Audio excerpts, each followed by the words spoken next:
us are under surveillance at this very moment. No warrants are needed and no laws are broken.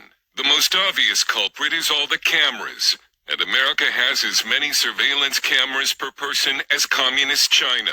Police departments from New York to LA are combining these cameras with facial recognition technology to track everyone.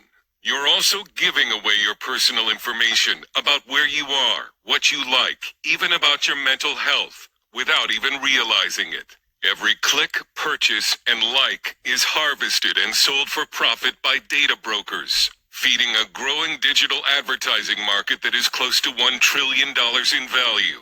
Even your car tire sensors allow you to be tracked. Byron Tao is the author of Means of Control.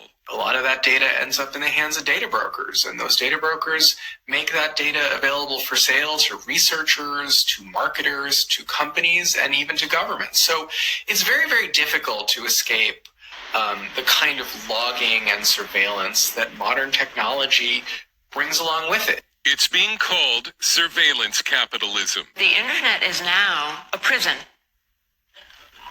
It's a surveillance prison. It is owned and operated by private capital. They want access to our contacts. They want access to our calendars.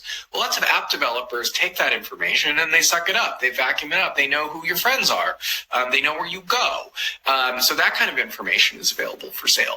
Your data is also being sold to the police and the federal government. A product called Fog Reveal allows police to create what are called patterns of life on a person and to possibly track them without a warrant. The government is also continuing to use a backdoor in the Foreign Intelligence Surveillance Act, or FISA, to spy on Americans, which is supposed to be illegal. But what really bothers Dave Moss, the Director of Investigations at the Electronic Frontier Foundation, are all the license plate readers used by police. This is one of the most pernicious and offensive technologies in the United States. It is misrepresented to the public in such a way that people think it's doing one thing when it's actually doing another.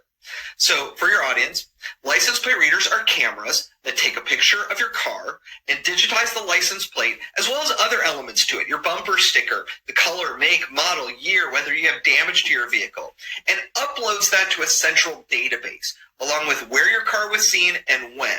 So a police officer can sit down at a computer and type in your license plate and see everywhere across the country that your vehicle was caught on camera, sometimes going back years and years and years. The license plate reader went off on it and said it was a driver's license restraint.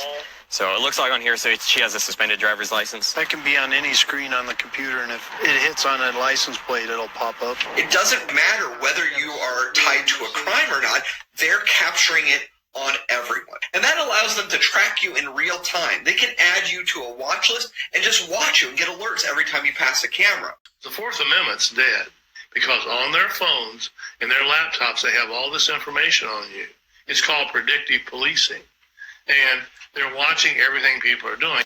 There have been some ingenious attempts to thwart facial recognition, however, none of these work. The surveillance of Americans is an issue that should unite both the political right and left, because we're all losing an important constitutional protection.